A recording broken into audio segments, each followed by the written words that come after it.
Making Team USA Gymnastics team for the women is likely the most difficult team to make in terms of all Olympic sports. 4 of the women competing for a spot in Paris are Olympic veterans, making the entire women's field this year older. In fact, Paris will be Simone Biles' 3rd Olympics. She's 27. We love to see that the athletes are staying longer in the sport than they ever have been. It's a testament to, I think, partially the cultural change in the sport, and that the athletes are feeling not only physically healthier, but both emotionally and mentally healthier to stay in the sport.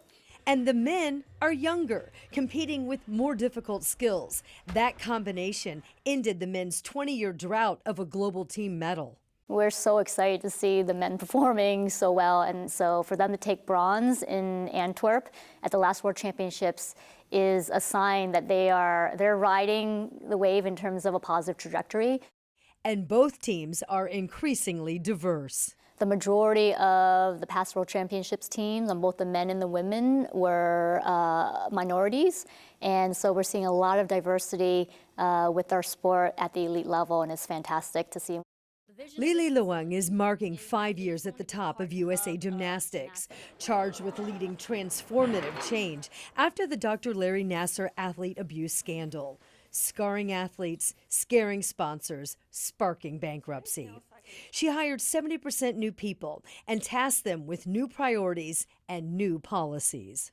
Overall, I would say is that the culture of the sport has completely changed in terms of, 1, being really focused on safety, and 2, being focused on the positivity of the sport.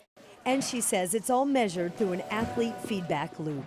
We meet with Athletes Council, who represent the athlete body, on a monthly basis, and we continue to solicit their feedback. We also look at it in terms of performance on the field of play. Our athletes in the past year have performed at record-setting levels across all the different disciplines. And now top sponsors are back. Nike is committed through the LA Games. In fact, the deal that we did with them is our largest partnership deal to date ever in the history of USA Gymnastics. Leung says there is much work still ahead, and that success will be measured in much more than medals.